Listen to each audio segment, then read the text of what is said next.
Sijui Wakenya walifanywa nini huko Tanzania. Kwanza ingekuwa mimi ningewaweka viboko. Hii kimbelembele yetu ya hapa Kenya msipeleke nchi nyingine. Hapa kwanza Tanzania ni mzuri sana. Enda hapo West Africa. Hata wewe ongelea siasa uuliza ati siasa hapa inakaaje. Hii freedom tuko nayo ni mingi. Unasatusi kila mtu unaongea vile unataka. Hii kimbelembele yetu hii msipeleke kwa nchi nyingine. My friends.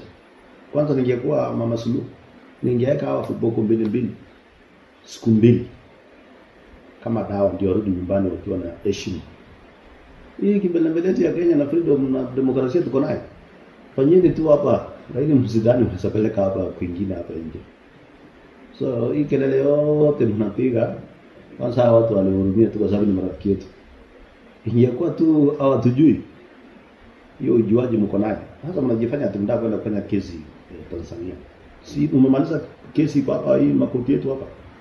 Tumsaidie watu wenye wajiwezi wamezama huko kwa prison.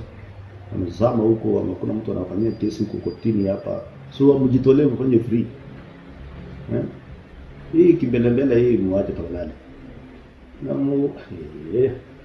I wish mnajua demokrasia yetu na yani mko na demokrasia, mko na freedom ya kila kitu. Lakini msipeleke kwa nchi ya wenyewe. Hiyo ujuaji yetu ya Kenya hii iishie tu hapa Kenya.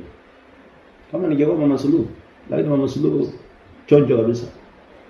Waikuja next time, make sure wanakula marago. Wajue hii ujuaji ya Kenya usipeleka kwa nchi nyingine.